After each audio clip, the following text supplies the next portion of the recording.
Bismillahir Rahmanir Rahim. Alhamdulillah. Alhamdulillahi Rabbil Alameen. Ashhadu an la ilaha illallah wahdahu la sharika lah. Wa ashhadu anna Muhammadan abduhu wa rasuluh sallallahu alayhi wa sallam.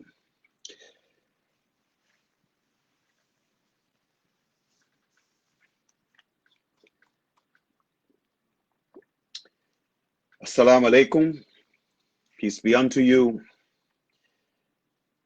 We want to welcome our friends and guests in South Africa, the United States, and around the world to this week's edition of A Conversation with El-Hajj Mauri Saalakhan. I'm pleased to be your host, coming to you once again through the Salam Media platform out of Johannesburg, South Africa. Salam Media is an online portal for humanitarian journalism.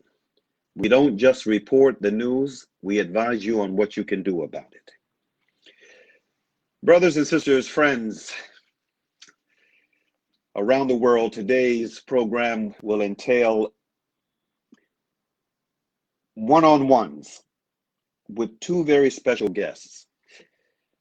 Our topic for discussion is a very thought-provoking topic. After the elections, what comes next? First up is a return guest, Muhammad Bashir. Brother Muhammad is a retired lawyer who saw a lot during his practice, his years of practice.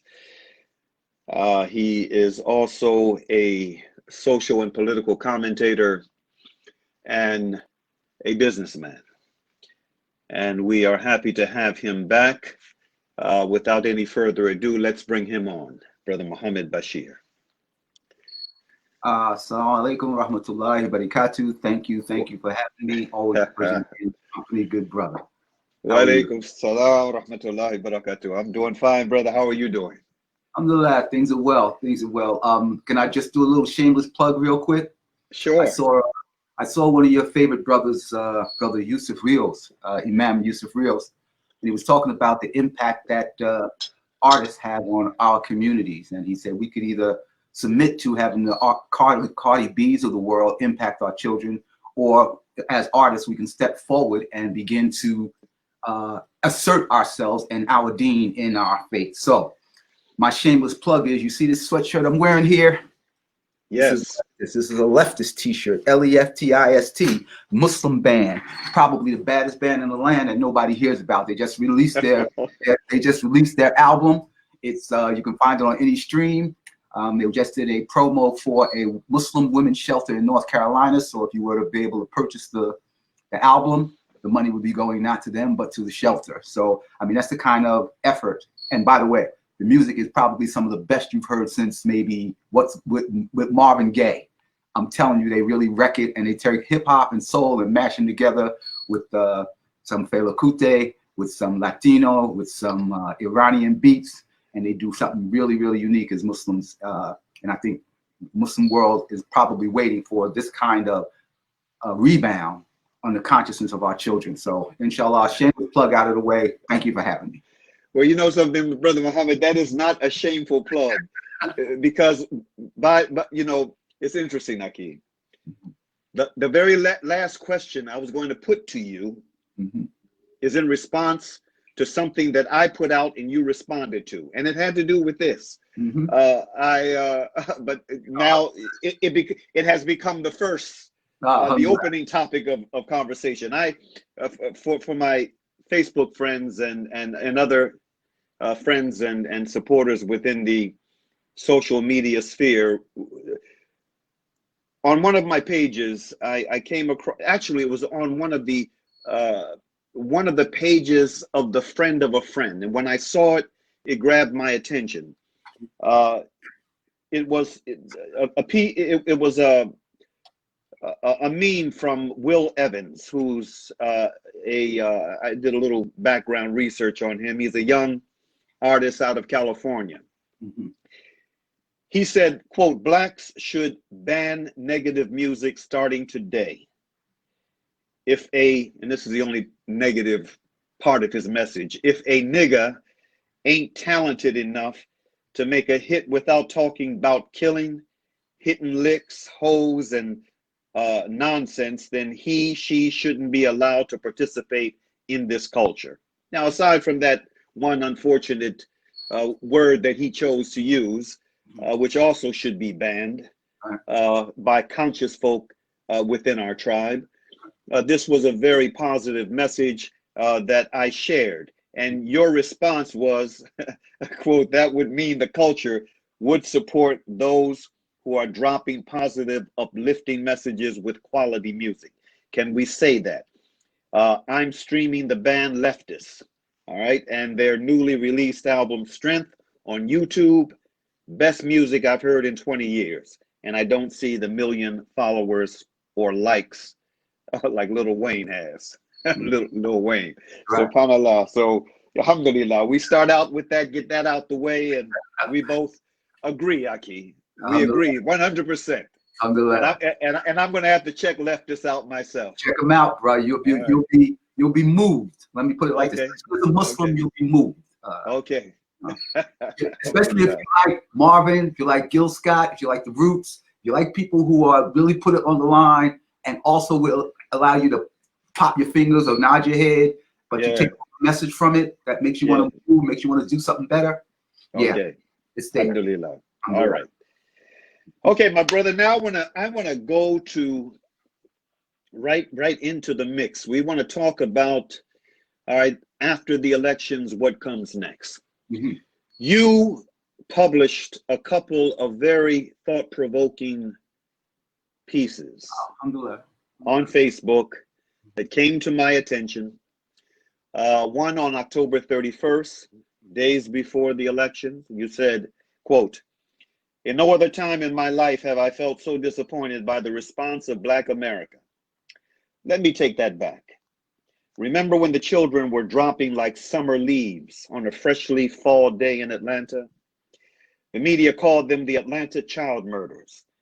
A man named Wayne Williams was arrested, tried, and convicted for the murder of 2 adults, and the culture and country closed the books on the 27 dead children.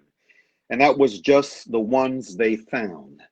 For me, it was and remains the crime of the century because unlike OJ or even 9/11, there was no closure. Even for those who believe OJ did it or 9/11 was an inside job, they can move on because at least it was debated. Atlanta's children aren't even an afterthought. So as I read posts after posts debating Trump's attacks on America as his cult, interesting choice of word, and I agree, pretends he is not out to steal and loot the country while he rewrites the Constitution, or I listen to desperate Biden supporters humble themselves, hold their noses, and demand I hold mine while what they are really supporting is a Trump must go agenda without an articulated thought on how Joe will impact Black America, I'm reminded of Atlanta. Black America is juiced for November 3rd and has all the proper American platitudes, hashtags, and slogans. You are having the same debates every other community is having about the election and America when you have never been anything more than a debate topic in America. From 3/5 constitutional questions to emancipation to Black Lives Matter, you are a topic, not a force to be reckoned with. Black trumpets and Black Bideneers, or Black trumpets, not being able to put aside an American thought process to think, unite, and act independently for the benefit of the Black community has always been and continues to be self-destruction. When you get this process over, you will then be debating what? Budget priorities, the tax plan, criminal justice reform, the impact of Black women in voting with the people who only see you as a mass that has no will or power to change anything, while you are the one community who needs things to dramatically change.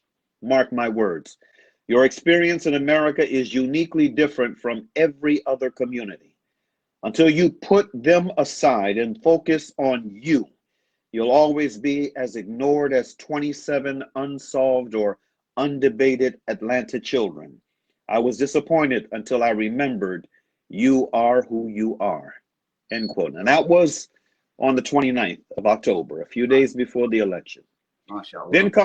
Then comes November 7th. This is what you wrote on November 7th and posted on Facebook. Quote, I'm watching closely, and let me say my hat is off to Black women around the country who stood on what they say they believe. I voted to support your effort, not because I believe the change Black America and thus America must have can be achieved by the vote, but because your message was one of collective work. I support that. And while I'm on it, I have been a huge critic of people like Stacey Abrams, especially after her Georgia run led so many to the polls, and they watched as the guy who was in charge of counting the votes was her opponent, which to me read like leading lambs to a slaughter. But she didn't quit on them. She rallied her people for this fight and came off like a boss. My hat is off. Don't get me wrong. I respect leadership organization and the effort in Georgia, but, and you knew there was a but.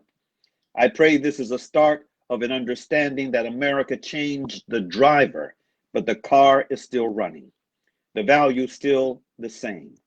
Allow me the benefit in my waning years of seeing organizing that leads Black America to a radical revolution of values, because we cannot afford to replace a brutal slave master with a kinder slave master if we don't recognize the common denominator is America perceiving Black America as the slave. I pray we can teach America how to be humane. And if we turn leadership back over to them, can we expect the driver to be any less than Clinton? Can we expect any more than Black bodies used every election cycle? Time to drive. And brothers, 18%? Really? Join and build before it's too late. Brother, these are two thought-provoking pieces of commentary that you shared on Facebook. Let us start there. Mm-hmm. Expound further on what you had to say on the 29th and on the 7th. MashaAllah, Bismillah ar-Rahman ar-Rahim. When I was writing those pieces, I probably wasn't as emotional as I am right now listening to them. Truth be told, if someone had read that to me, I would have thought about my waning years. And in reflecting, there's two things that I find about the entirety of the scenario. One is, again, the election to me and the vote in and of itself is as Jamil El-Amin, H. Rap Brown probably said back in 70, 71 on Like It Is, it's only as good as its ability to get the people to organize. So when I was referencing Stacey Abrams, who for me the jury is still out. I mean, before I was upset, now she came back to balance, now square one, let me see what you're gonna do. She used the vote as a way of organizing the people.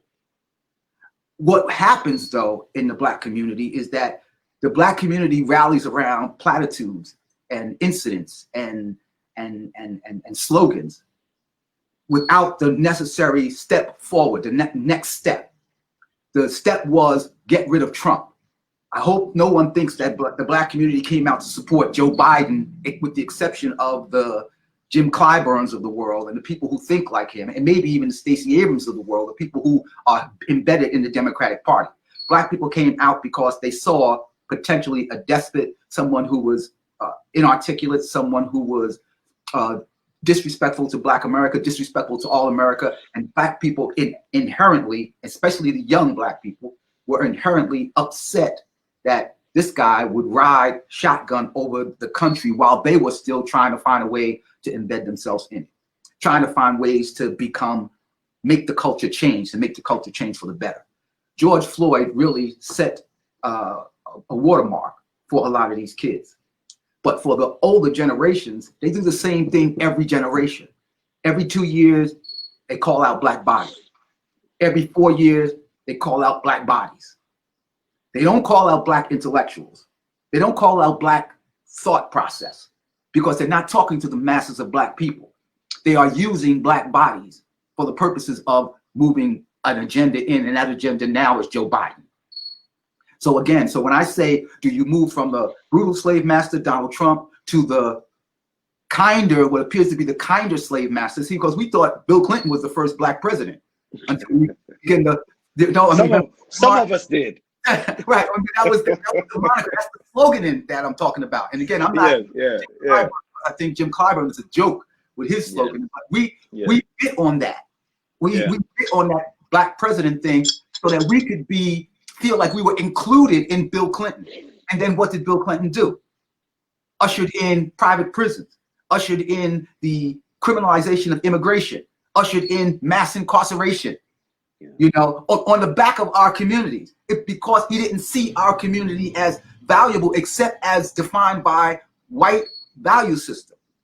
And so until we began to move away from that value system, and that's what I mean when I say it's time for us to drive, until we move away from a value system that has been adverse to black progress, we are always going to be subject to, whether it be a brutal slave master like Donald Trump, or what we consider to be a nice slave master, because they always both going to see us as the slave. The people, they can do what they want to do, and you just pick up the pieces. We'll take care of you at the end. Isn't that what Malcolm said? You voted Kennedy in, but he treated you treated him first, and they treat you last. And therein lies the problem. But if we're talking about a problem now that Malcolm talked about in '63, the community is in serious trouble. We are literally playing the same role that we played then. So therefore, if you're going to use this vote, if you're going to use this energy now it's time for you to take the drive and take the wheel, push whoever else is in the wheel to the side, and begin to put forward an agenda that addresses the masses of black people. Because again, no one in the culture has the absolute necessity for the culture to change the way it sees everything than the black community. Healthcare, black community at the bottom. Employment, black community at the bottom. Prison reform, mass incarceration, criminal justice, black community at the bottom. Banking, black community at the bottom. Who needs to see a change more than the black community? And if you constantly turn to these people who have historically demonstrated that you get the trickle down, and you turn to them for leadership, you get exactly what you deserve. They will put you to the side exactly the way they did the Atlanta child murders. Well, they're no longer important. We already convicted somebody. And this is exactly the way they treat Black America. That's my heart was, and that's what my opinion was. Now, from your perspective, Akeem, what does it look like? What does it look like, you know, the Black American community taking the wheel of this vehicle that has been driving in the same direction, irrespective of which partisan has been at the wheel for so long? What does it look like? What I'm suggesting here is a universal understanding as opposed to an individual understanding. Let me give you some examples. The war in Vietnam. The war in Vietnam is white America is running off to Canada or coming up with bone spurs in their knee to keep from fighting that war. Poor blacks can't come up with bone spurs because they don't have any doctors in their community to write them off. They can't go up to Canada without being noticed because they're black, just like the escaped slave. But one thing happened, an incident happened. You remember what it was? They tried to draft the heavyweight champ of the world. Yes. And the heavyweight champ said, I'm not going off to no Vietnam to kill no brown people, because ain't no brown people ever called me nigger. Right. Individual effort by an individual black man that took the wheel, and the whole dynamic of that war changed. by virtue of that comment, because all of a sudden now white kids began to burn their draft cards. I'm not going off to Canada now. Someone took the wheel and turned it to the left. When Dr. King said America needed a radical revolution of values, and I'm not supporting the war in Vietnam, all of black leadership in the country turned against him. But it completely turned the wheel. Right? Turned it to the left or turn it to the right, whichever way you want to go. Right. Now imagine 200 Dr. Kings. Imagine that the NBA players in their bubble decided we're not going to play. Just like Muhammad Ali said, take my title. I don't care. I'm not going to deal with this injustice of killing brown people. Now you're talking about a unified effort. But that means that Black America has to sit down like they did in '72 in Gary, Indiana, and come up with an agenda and then stick with that agenda. This is how we are going to move our community. The Black Panthers did in California in a microcosm what should be being done around the country universally. Sit down. Look, there's no, and the Muslim community, oh my God. Can you imagine what would happen if the Muslims sat down and decided, wait a minute, I'm from India, 2 generations in, but Mauri Saalakhan is from America, 10 generations in. Which one do you think probably understands Pharaoh better? Probably Mauri Saalakhan. So maybe I should listen to what his agenda is. And Mauri Saalakhan comes up and he says, you know what? All of you who are Desi doctors, Arab doctors, etc., we need Tuesday and Thursday clinics, free clinics, just like the Panthers did. And all of you who own these grocery stores where you're selling pig feet out the back door in a pickle jar, and you Muslim cigarettes that people are using to roll up, we say, no, we're not going to have that here. Just like the young brother said, we're not going to have that kind of music where you do this, that, or third. We're not going to have that here. But what you can do is you can contribute at a discount food to our community. Right? Isn't that what they used to do? They used to go to the market. People would say, here's the food. They would go and feed their communities. That's right, yeah. It's about organized efforts that says to the community and to the world that we are not necessarily accepting your way of leadership because it has never benefited us. Muslims begin to do Muslim banking. Black Americans begin to do Black American banking. But they can't do it where they take the bank and put it on the Wall Street Stock Exchange, because you know where that's going to go. You know what happened with the money there. That becomes speculation. That's why you got war in Congo and they're trying to bomb Ethiopia now.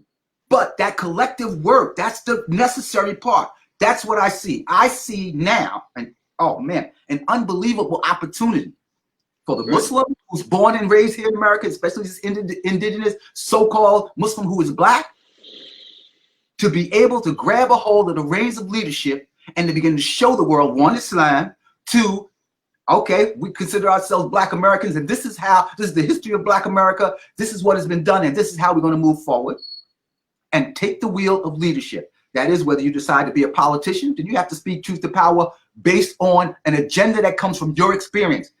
I don't want to hear no nonsense about prison reform unless it's coming from a Black experience. So when they say defund the police, they know what they're talking about. Mr. Clyburn, you may not know because you don't come from that experience. You're a Black man, but you don't think like no Black man. You don't understand what it means to defund the police. This is why you can't explain it.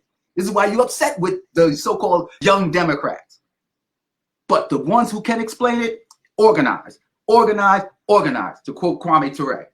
And then put all that organization together for the purposes of leading. Take control of the wheel, the way Muhammad Ali took control of the wheel, the way Dr. King took control of the wheel, but as a body. And when you begin to see that kind of organization, I'm telling you, the world will flip overnight, because the world, listen to me talking with 66 years, the world is waiting for the Black, so-called Black American to move the world forward. They moved it forward with jazz, hip hop, soul music, entertainment on every level.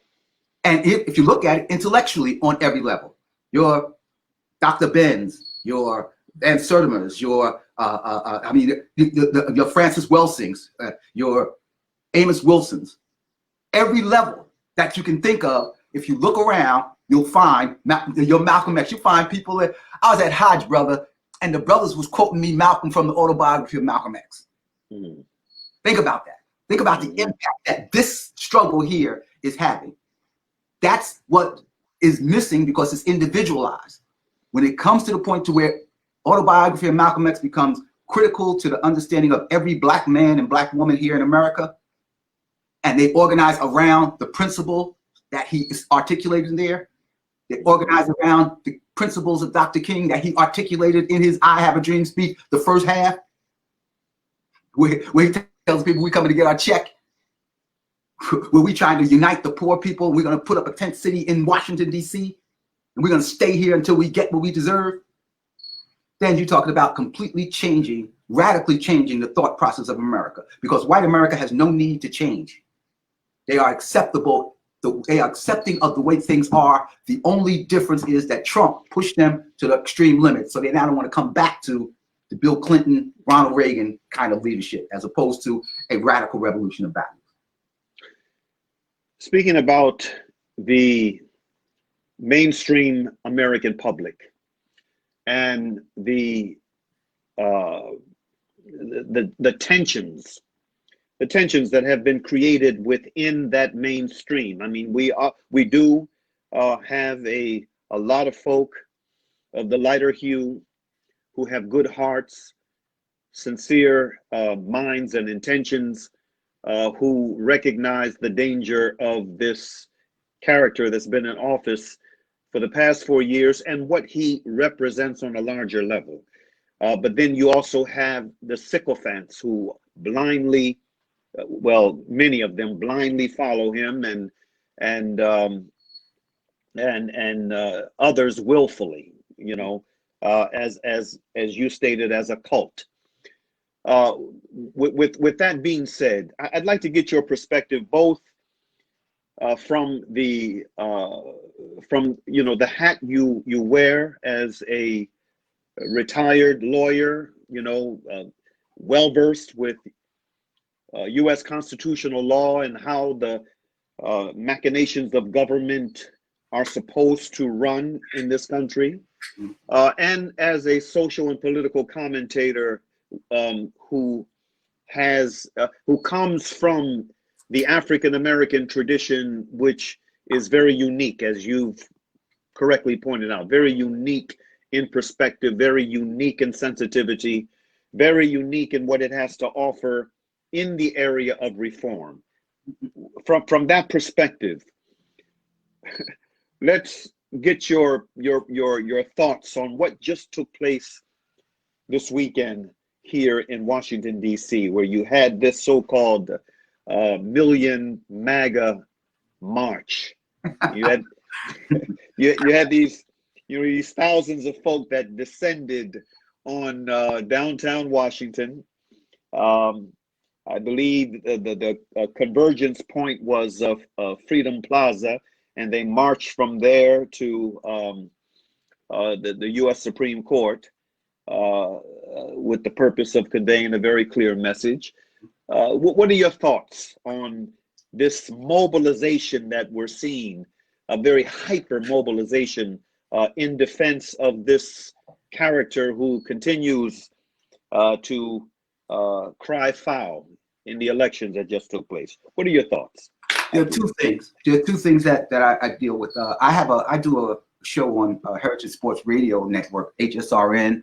You can go to hsrn.com and probably download it. But last week I talked about, I usually do a session in it called Just in Case.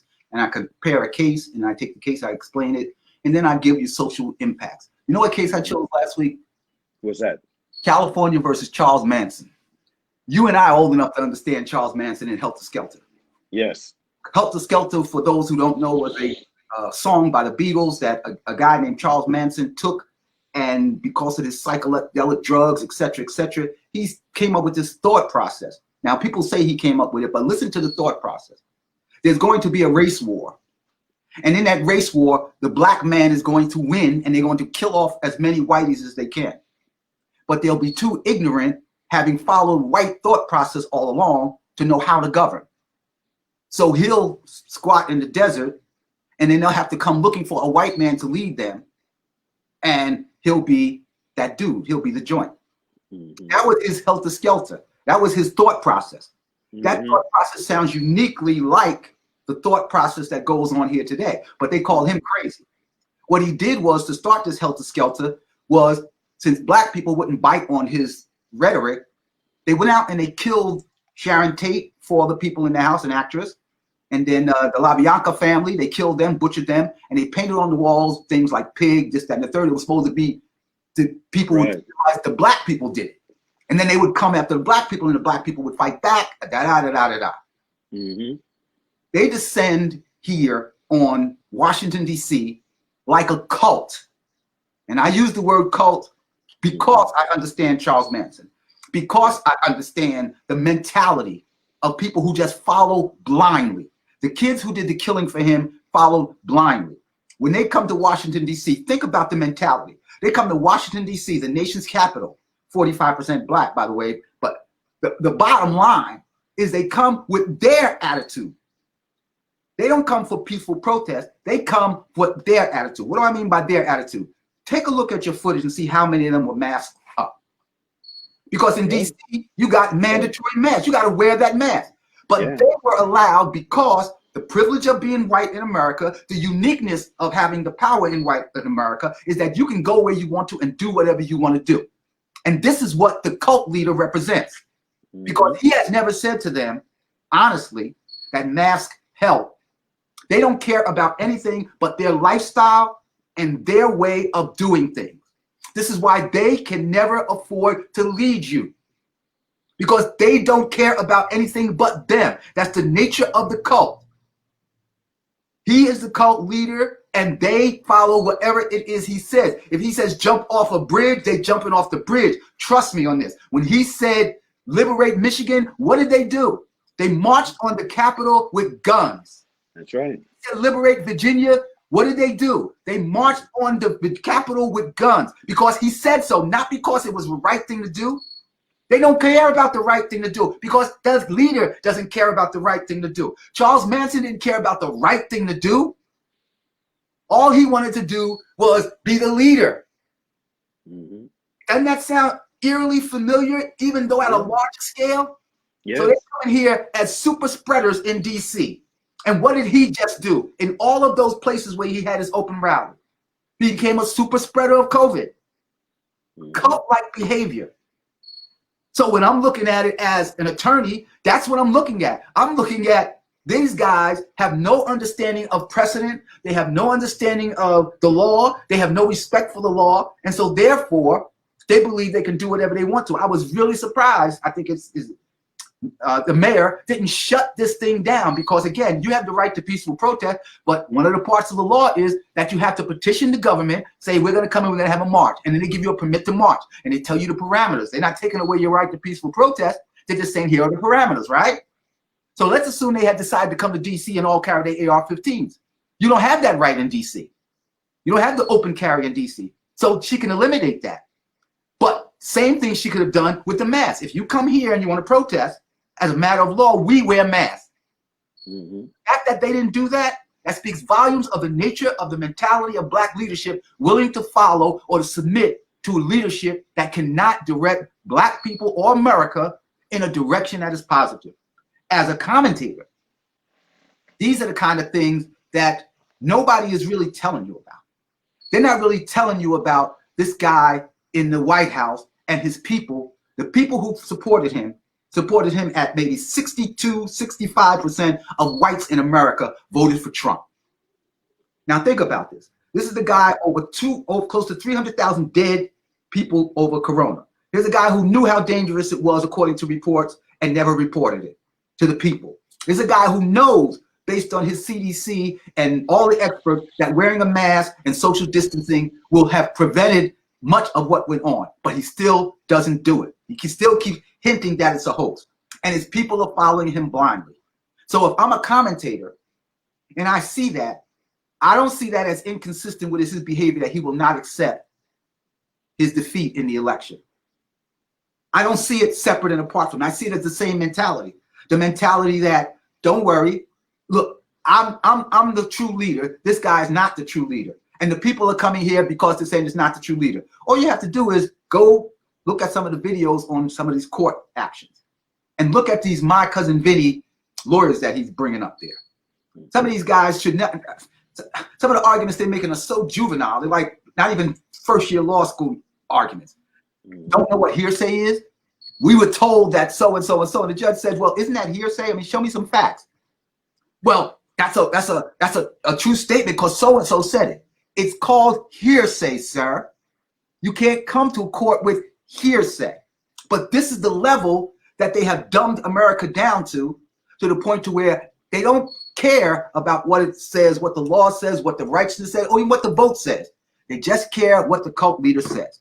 And if you're not commenting on that, then watch. Watch and see if this guy doesn't try some level of taking over the government within the parameters of the legal process, like trying to get the electoral colleges that are representatives that are in Republican-run states like Michigan, like the legislators run by Michigan out there, like Wisconsin, to flip their electoral college votes, even though he lost the state. Right. Because that's the mentality. I don't want to power. I should be in power. I don't care what anybody says, and his people follow it like a cult, and they can call it whatever they want to, but that's the way I see it. And another thing, I think people who follow Democrats follow exactly the same thing. They follow Democrats not because they stand with the people or stand for what the people stand for.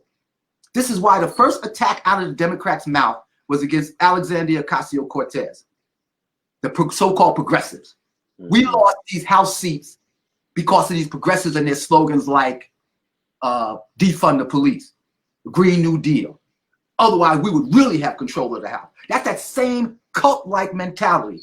The Democrats want this, Biden wants this, the white head leader, the master wants it, so therefore we want it. Not that we have an independent thought in our bodies at all.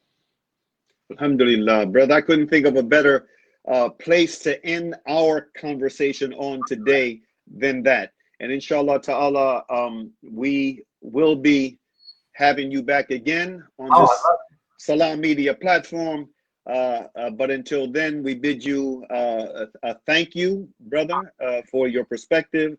And may Allah ta'ala give enormous bounty to the rest of your day and to the work that you're doing in the field that you have situated yourself within since leaving the practice of law. May Allah ta'ala bless you. Assalamu alaikum, Akid. Wa alaikum salam wa rahmatullah. You thanking me, but I should be thanking you. May Allah bless you. Continue to keep your platform live and vibrant and keep the people listening. Alhamdulillah. Ameen. Keep it going. Assalamu alaikum. Wa alaikum salam. Next, we're going to have another very special guest. And in fact, the guest I'm about to introduce to you is one that there's an additional notch of specialness for this next guest. His name is Mustafa Salahuddin. What makes this brother a notch more special is the fact that he is my brother from the same mother. Without any further ado, I'd like to bring my brother Mustafa on for the first time on the Salam Media platform. And inshallah ta'ala, we will begin our conversation. Assalamu alaikum, Mustafa. Wa alaikum salam wa rahmatullahi wa barakatuh, my dear brother. Alhamdulillah. MashaAllah. How's everybody home, brother? Everybody's good, alhamdulillah. They send their love and their greetings. MashaAllah. They're healthy and alhamdulillah, Allah's merciful. Brothers and sisters in Facebook, I have some outstanding nieces who I love to pieces. And alhamdulillah, one has just entered college for her first year, and we pray that Allah protects her and enables her to continue to soar at this next level of academic struggle. My brother Mustafa is a labor leader in Connecticut, and doing some outstanding work. Let's begin with you sharing with the audience, brother, what union you represent. You're leading there in Southern Connecticut, and what the crux of your work is as a labor leader in that neck of the woods. Certainly. I am the president and business agent of the Amalgamated Transit Union, Local 1336 out of Bridgeport, Connecticut. ATU headquarters is based right there in Maryland. And I have 466 members that I govern at 7 different locations, some being fixed route transit bus operators, some being mechanics, some being dispatch supervisors, and some paratransit operators, as well as dispatch supervisors. So I have an array of different individuals with different contracts that I'm in charge of and have the responsibility of governing. I do their grievances, their contract negotiations, their arbitrations, you name it.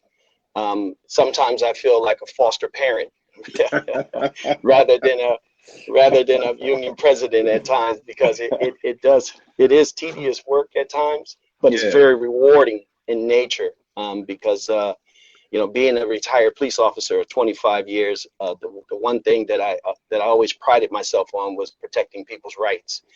And after retiring in 2010, and going back to the transit, the transit profession where I started, it was fitting to run for union president when that opportunity presented itself, because again, it was fighting for people's rights.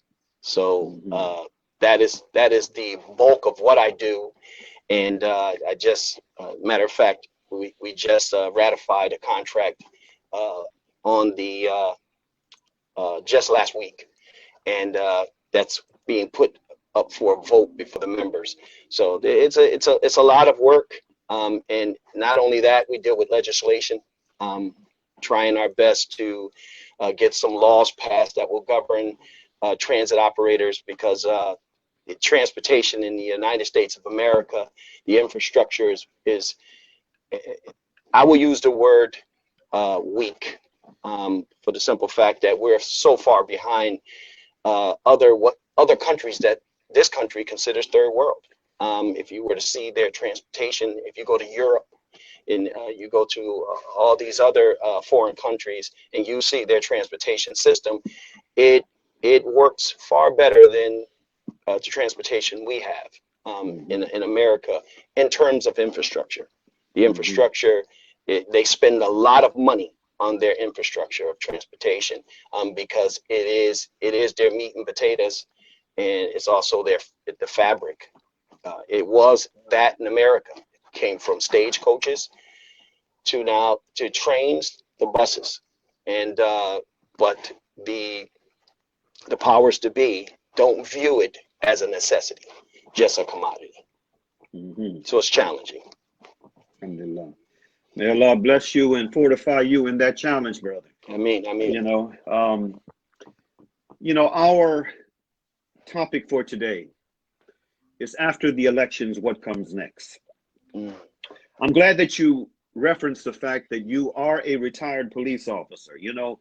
In the past, whenever I've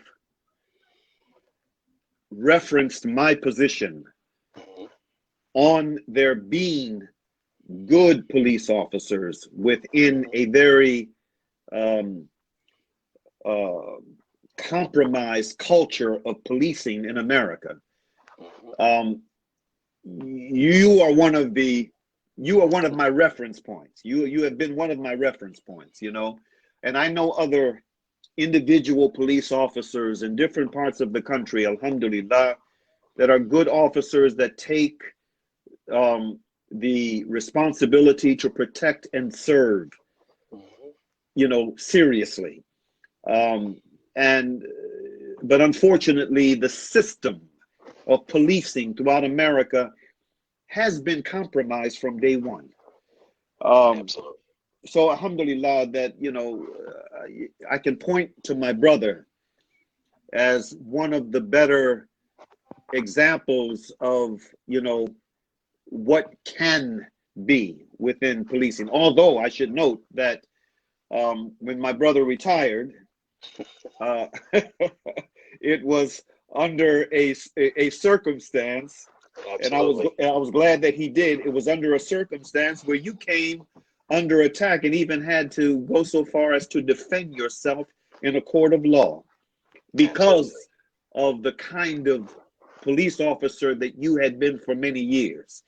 Alhamdulillah, Allah bless you to come out on top. You won that that case, and then you know, at the advice of your brother and no doubt others who were concerned about your welfare, you took our advice to retire. MashaAllah ta'ala. And so now you're leading in another area. May Allah ta'ala bless you in what you are doing and what you have been, Aki, as an example for us. Ameen. You know, we are in the crux of a pandemic, a global pandemic. The United States of America has shamefully been the epicenter of this pandemic for months now. Just yesterday, it was either yesterday or the day before yesterday, I saw the report that America added 184,000 coronavirus cases in a 24-hour period. There have been well over 200,000 deaths from coronavirus in the United States. Again, we are #1 in the world. And you know, there appears to be right now no end in sight.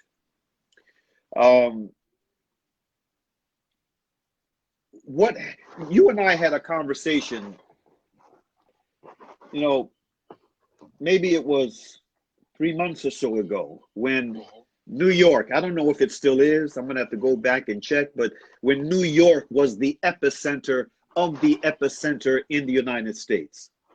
And you and I had a conversation about, you know, the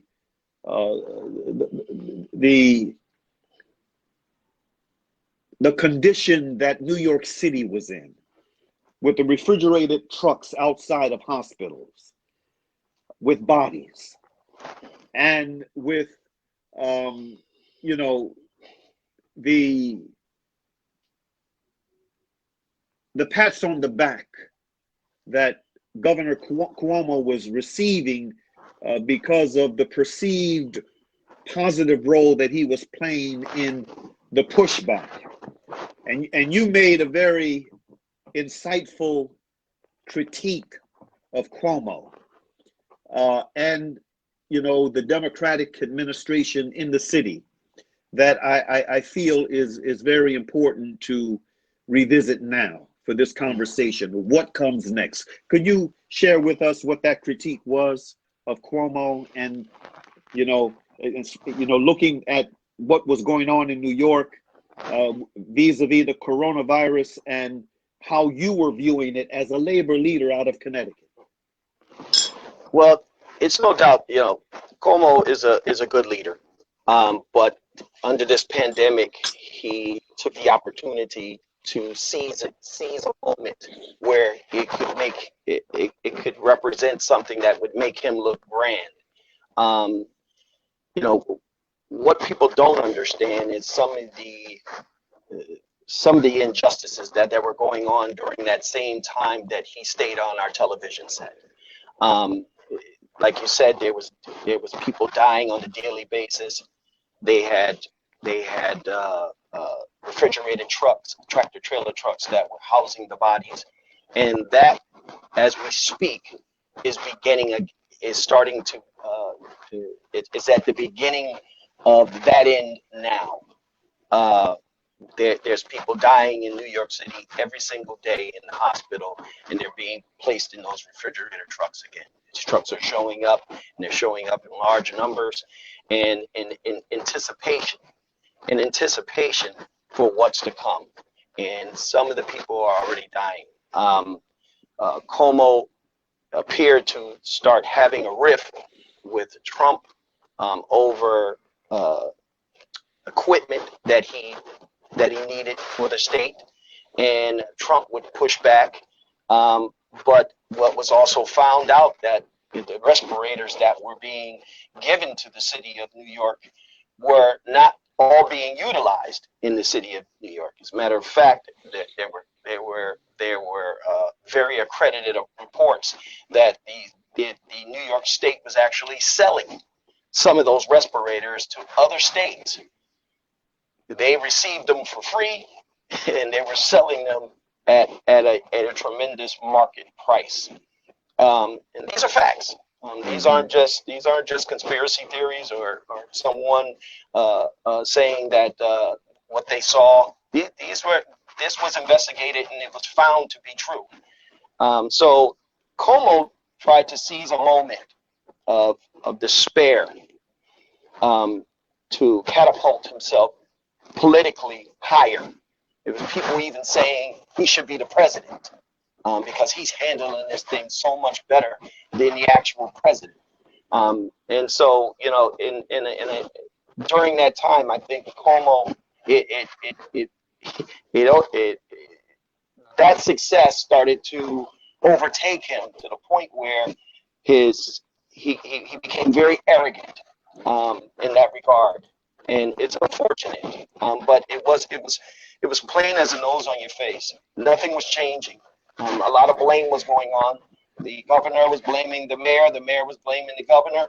But at the end of the day, people were dying on both sides of that coin, and in the nursing homes and in hospitals, and nothing was changing. The numbers were still continuing to climb. So, you know, when I looked at that, I just saw what you know, these political realms are good for. They're good for seizing the moment and taking credit for things that will catapult them, they believe, politically in our political system. And it's unfortunate because they're putting literal lives over ambitions. Mm-hmm.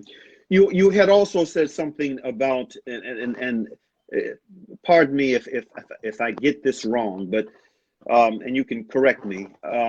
Says something about the medical infrastructure in New York having been diminished.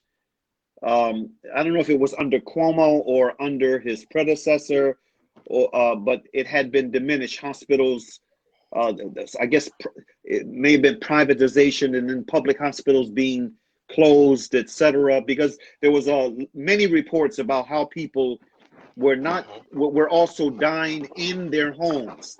People who were without medical care, people who, and as well as people who were afraid to try to go to the hospital, and they were dying in their homes in large numbers. And we spoke about the diminished medical infrastructure of New York. You remember that?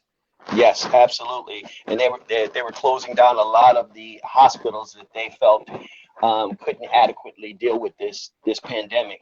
They were also opening up old stadiums that were staging as hospital facility, outside hospital facilities to deal with this. And yeah, that was a failed effort. Because how do you close hospitals in neighboring boroughs, giving people less opportunity or access to medical assistance, and that in itself was a travesty, because you had low-income people. This was affecting primarily the low-income people in the state of New York and in New Jersey, and who already have a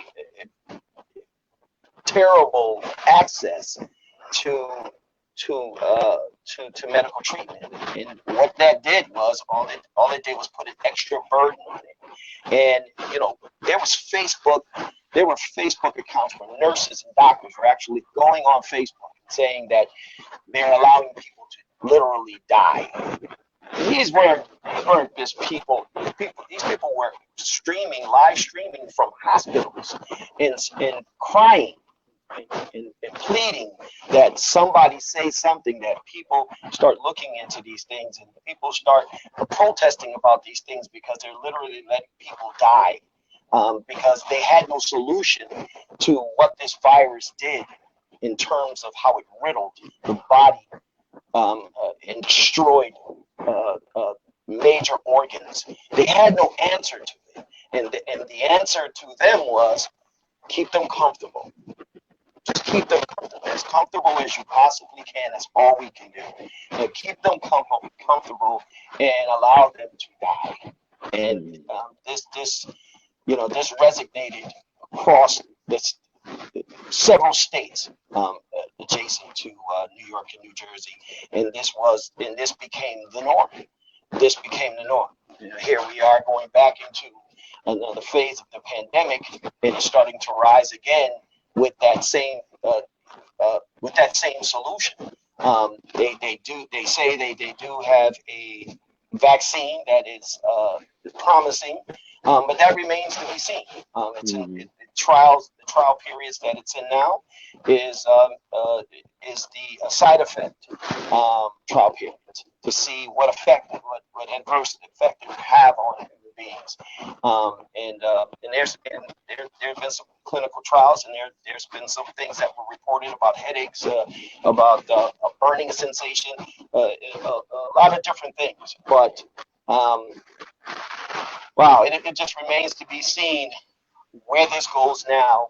And as you can see, those same politicians who were gracing the airways of what they were going to do, how they were going to do it, their only solution right now is to reduce they come to the realization that what needs to be done is total shutdown.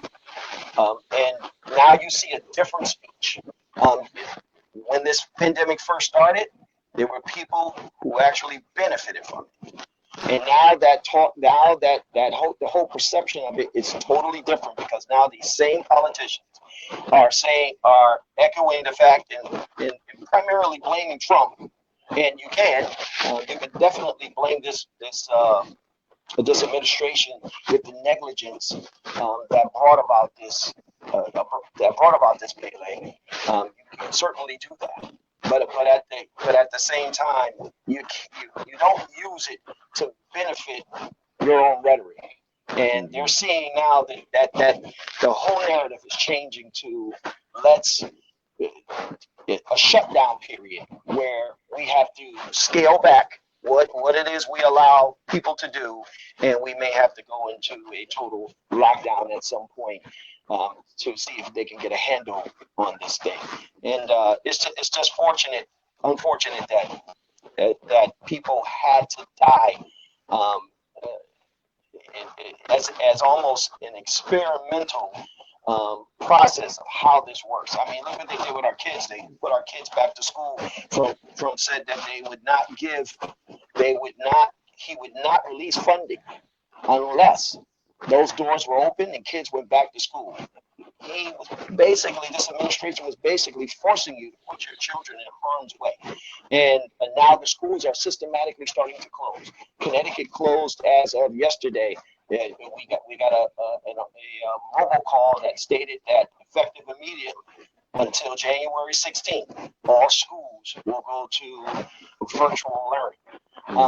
And Trumbull, Connecticut did it the day before. So the state of Connecticut is looking to, and you got to remember, the funding has been satisfied. Every November 3rd of every year, the federal government releases its funding to all colleges, universities, and public school systems. And you knew the writing was on the wall. Let's just keep these things open until we get our funding, and once we get our funding, we're going to shut that down. And what does that do to labor? Well, now the school bus company is no longer utilized and is no longer needed. So you're going to have scores of school bus drivers that are going to have to start filing for unemployment because the companies are claiming that customer is no longer paying them for work that's not done, and they're going to have to reimburse some of their contractual, some of that contractual money that was put there to pay their employees.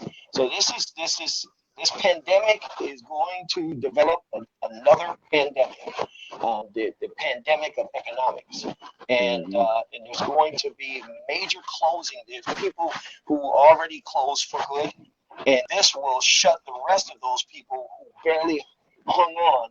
If we don't get a handle on this thing, this will force them to do the very same thing, and you're going to have countless people out there. This is very challenging for labor, for the simple fact that we have to try to protect their, under a lot of our contracts, we have what they call guarantees, and we were successful in the first phase of making sure that those guarantees were satisfied, but they got their lawyers to check and to look into these things and see how they can get around those guarantees. And how they got around them was for the companies to either scale back or give back some of the monetary contractual monies that were afforded for that service. And so now the guarantee goes out the window. So it's a very trying times, and it's particularly for labor and those individuals who have to continue through this pandemic to feed their families, to feed and shelter their families. My brother, we're going to have to bring this conversation to a close, but I want to thank you. And inshallah ta'ala, we are gonna have you back, Aki. We're gonna have you back. Inshallah ta'ala. But I wanna thank you for joining us today, for providing some perspective on the topic that we chose for today. And inshallah ta'ala, may Allah ta'ala bless the rest of your day. Give my salams to everyone. And inshallah ta'ala, we will talk later. Assalamu alaikum wa rahmatullahi wa barakatuh. Wa alaikum salam wa rahmatullahi wa barakatuh. And jazakallah khair, my dear brother. Alhamdulillah. Alhamdulillah. My blood brother, and just for the sake of brother, mashallah. Alhamdulillah. Your love is back. And may Allah reward you, brother, and keep you strong and healthy. Ameen. And all that you do. Ameen. Brothers and sisters, friends of Facebook, friends of Salam Media, I want to conclude our broadcast today, as I normally do, with the Quranic dua from Salatul Asr. Bismillahir Rahmanir Rahim. Wal Asr. Innal insana lafi khusr. إلا الذين آمنوا وعملوا الصالحات وتواصوا بالحق وتواصوا بالصبر, which means, in the name of Allah, the Beneficent, the Merciful, by the token of time through the ages, verily humanity is in loss, except those who believe and do good, and exhort one another to truth, and exhort one another to patiently persevere. Peace be unto you. Assalamu alaikum.